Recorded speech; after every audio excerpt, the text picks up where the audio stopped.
आज हम लोग एनसीईआरटी क्लास 11 का कॉन्टेक्ट मेथड ऑफ मल्टीप्लिकेशन पढ़ने जा रहे हैं। ये चैप्टर मेरे एक स्टूडेंट के रिक्वेस्ट पर बनाया जा रहा, तो बार बार रिक्वेस्ट आ रहा था कि सर बता दीजिए, सर बता दीजिए। यूट्यूब में खोज रहे हैं तो भी नहीं मिल रहा है ये चैप्टर, तो इस रिक्वेस्ट पर मैं ये चैप्टर आज बना रहा हूँ। कोशिश करूँगा आपको पूरा क्लियर से समझा दूँ। इसका कुछ रूल है, इस मेथड को बनाने के लिए रूल है। रूल क्या है? एक रूल 63 है और एक रूल नंबर 36 है। पहले उस दोनों रूल को समझते हैं। उस दोनों रूल के हिसाब से आपको क्या करना पड़ता है, क्वेश्चन को स्टैंडर्ड फॉर्म में चेंज करना पड़ेगा। सबसे पहले आप क्वेश्चन को स्टैंडर्ड फॉर्म में चेंज कीजिएगा और वो स्टैंडर्ड फॉर्म के हिसाब से फिर आप क्वेश्चन सॉल्व करेंगे। तो देखते हैं दोनों रूल क्या क्या है। पहला है रूल नंबर 63, मल्टीप्लिकेंट। मल्टीप्लिकेंट किसको बोलते हैं आपको पता होगा, एंड मल्टीप्लायर, दोनों को समझते हैं। मल्टीप्लिकेंट और मल्टीप्लायर किसको बोलते हैं? एक दो नंबर, जैसे सपोज फर्स्ट नंबर और 2 नंबर, ये 2 नंबर को मल्टीप्लाई हम लोग कर रहे हैं, तो इस नंबर इससे हम लोग टेबल पढ़ते हैं इसका। तो जिस नंबर से मल्टीप्लाई करते हैं उसको मल्टीप्लायर कर बोलते हैं, और जिसको मल्टीप्लाई करते हैं वो मल्टीप्लिकेंट होता है। तो मल्टीप्लायर और मल्टीप्लिकेंट समझ में आ गया। इससे इस रूल के हिसाब से, रूल 63 के हिसाब से अगर आप स्टैंडर्ड फॉर्म में चेंज करना है तो आप कैसे स्टैंडर्ड फॉर्म में चेंज कीजिएगा। सबसे पहले तो आपको ये समझना होगा कि रूल 63 अप्लाई करना है किस क्वेश्चन में, और किस क्वेश्चन में रूल 36 अप्लाई करना। तो ये दो तरह का हम यहाँ पे क्वेश्चन दिए हुए हैं, एक ये है, दूसरा क्वेश्चन यहाँ लिखा हुआ। तो यहाँ हम देख रहे हैं कि जो मल्टीप्लायर है वो मल्टीप्लिकेंट से बड़ा है। अगर मल्टीप्लायर मल्टीप्लिकेंट से बड़ा होता तो रूल 63 अप्लाई होता। अगर मल्टीप्लायर मल्टीप्लिकेंट से छोटा होता तो रूल 36 अप्लाई होता। क्लियर है? मल्टीप्लायर जिस नंबर से मल्टीप्लाई कीजिएगा वो नंबर, अगर जिसको मल्टीप्लाई करना वो नंबर से बड़ा है तो आपको रूल 63 अप्लाई करना है। अगर मल्टीप्लायर मल्टीप्लिकेंट से छोटा है तो रूल 36 को अप्लाई करना है। तो अब ये रूल 63 और रूल 36 है क्या, कैसे अप्लाई होता है, इसको किस तरह से हम स्टैंडर्ड फॉर्म में चेंज करेंगे उसको देखते हैं। या हम कुछ रूल बताएं। मूवमेंट टूवर्ड राइट, कुछ लेटर को मूवमेंट टूवर्ड राइट में करना। दूसरा इधर से भी मल्टीप्लायर का भी टूवर्ड राइट, दोनों को क्या करना, राइट में ही चेंज कर देना। मीन्स डिसिमल को उठा करके आपको चेंज करना। आप क्या इस तरह से चेंज करेंगे, तो ये जो डिसिमल होता है मल्टीप्लायर का, हमको सबसे फर्स्ट मल्टीप्लायर को फोकस करना। मल्टीप्लायर का डिसिमल कितने डिजिट के बाद होना चाहिए? 1 डिजिट के बाद होना चाहिए। तो यहाँ हम देख रहे हैं मल्टीप्लायर का डिसिमल कितने डिजिट के बाद है? 3 डिजिट के बाद है। तो इसको स्टैंडर्ड फॉर्म में चेंज करने के लिए हम इस डिसिमल को उठा के यहाँ 2 डिजिट में राइट में चेंज करेंगे। तो ये डिसिमल को जैसे हम उठा के यानी कि 2.34647, तो यहाँ हम देख रहे हैं मल्टीप्लायर को कितने डिजिट में राइट में चेंज किए? 2 डिजिट में। तो इन द सेम वे उसी तरीके से हम मल्टीप्लिकेंट को भी 2 डिजिट में चेंज करेंगे। तो इस डिसिमल को राइट में 2 डिजिट में ले आके लिखेंगे 2 डिजिट में। तो ये डिसिमल को उठा के 2 डिजिट के बाद यहाँ लिख लेंगे। तो ये क्या आ जाएगा? 5.6678।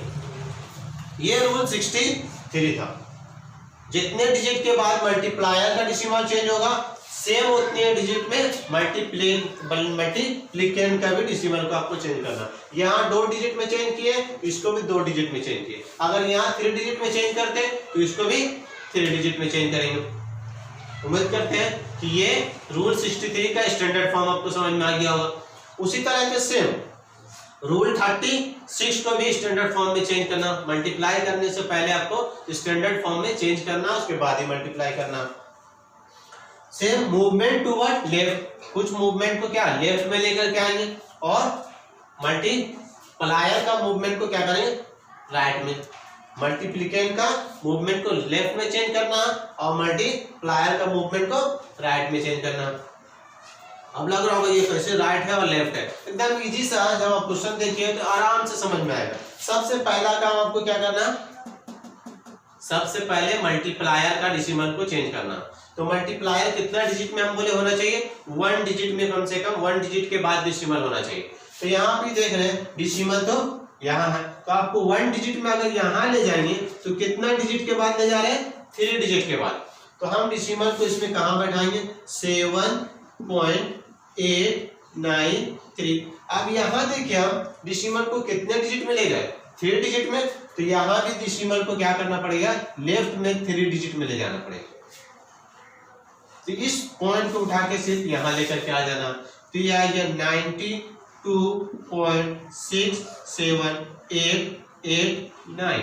ये आपका स्टैंडर्ड फॉर्म में चेंज हो गया, रूल 63 के हिसाब से भी और रूल 36 के हिसाब से भी, दोनों में हम स्टैंडर्ड फॉर्म में चेंज कर लिए। अब स्टैंडर्ड फॉर्म में चेंज करने के बाद आपको मल्टीप्लाई करना।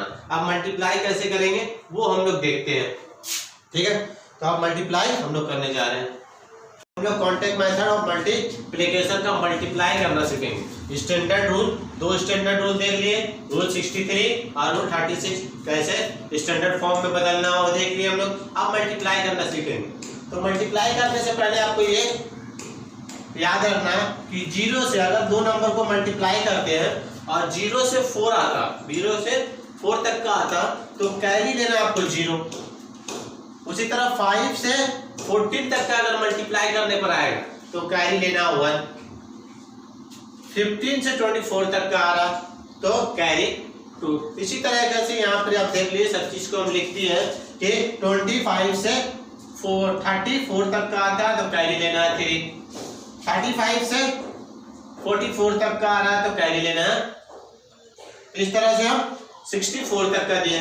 तो यहाँ हम लोग मल्टीप्लाई करके समझ लेते हैं कि कैरी क्या लेना है और कैसे करना। तो सबसे पहले आपको ये दिख रहा, हमें क्वेश्चन दिए हुए, इसको सॉल्व करने के लिए कौन सा रूल अप्लाई होगा, रूल 63। क्यों, क्योंकि आपको दिख रहा कि जो मल्टीप्लायर है ये मल्टीप्लिकेंट से बड़ा है। तो रूल 63 क्या बोलता है कि यहाँ से आपको क्या करना है, ये जो डेसिमल को कम से कम मल्टीप्लायर का डेसिमल को 1 डिजिट के बाद रहना चाहिए। यहाँ कितना दिख रहा, 2 डिजिट के बाद है, तो इसको हम 1 डिजिट के बाद कर लेते हैं। तो ये डेसिमल को उठा के यहाँ रखेंगे 3.489। तो मल्टीप्लायर जितना डेसिमल को जितना डिजिट के बाद चेंज किए उतना ही डिजिट में हमको किसको चेंज करना है, सेम टू सेम उसी डिजिट में हम लोग को चेंज करना है इसको 1 डिजिट में। मतलब इस 1 को 1 डिजिट में लेके आएंगे तो यहाँ लग जाएगा, ये आ जाएगा 0.42896। अब ये स्टैंडर्ड फॉर्म में चेंज हो गया, इसमें चेंज हो गया, स्टैंडर्ड फॉर्म में इसको हम लोग चेंज कर दिए। अब स्टैंडर्ड फॉर्म में चेंज करने के बाद अब मल्टीप्लाई करने जा रहे हैं कि मल्टीप्लाई करने के लिए आप क्या करना है, मल्टीप्लाई करने में पॉइंट में हम क्या देखेंगे, जब हम डेसिमल और फ्रैक्शन को लेंगे तो पॉइंट में 3 डिजिट को लेंगे, 3 डिजिट में दोनों को ले लेंगे तो मल्टीप्लाई का आपका सही आंसर आएगा। यहाँ देखिए 0.428 अब ये 96, तो ये 3 डिजिट में लिए और जो उसके बाद नंबर बच रहा है उसके बीच में हम लाइन ड्रॉ कर दिए। सेम उसी तरह इसमें भी पॉइंट के बाद 3 डिजिट है तो फिर पॉइंट के बाद 3 डिजिट ले लेंगे।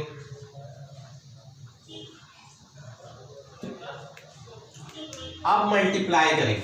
मल्टीप्लाई करने का इसका रूल क्या है कि हम लोग मल्टीप्लाई यहाँ से स्टार्ट करते हैं, हम इसका मल्टीप्लाई सीखे।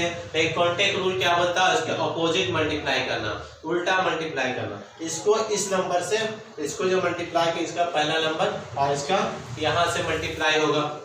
यहाँ से जब हम लोग मल्टीप्लाई करना, इस 3 को 9 से मल्टीप्लाई करेंगे तो 3 को 9 से मल्टीप्लाई करते हैं, 9 × 3 27। आप देखिए 27 आया, तो यहाँ देखो मल्टीप्लाई करने पर 27 किसके बीच में आ रहा, 25 और 34 के बीच में आ रहा। तो कैरी कितना लेना हम लोग को, 3 लेना।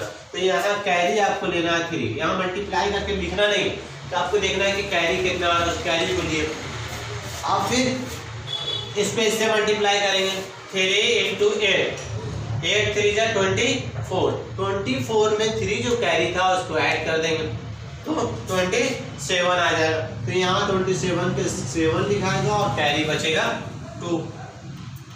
अब इस 3 को 2 से मल्टीप्लाई किए, 6 हुआ और 2 बचा था कैरी, तो कितना आ गया, 8 आ गया। तो यहाँ लिख लेंगे हम लोग 8। अब 3 4 जा 12, तो ये 12 हो गया। मतलब पहला डिजिट को जब मल्टीप्लाई करेंगे तो आपको कैरी उसको लिखना नहीं है, कैरी जोड़ के लिखना। अब जिससे जैसे फर्स्ट डिजिट ये और इसको मल्टीप्लाई किए थे पहला और पहला में, तो ये दोनों कट जाएगा।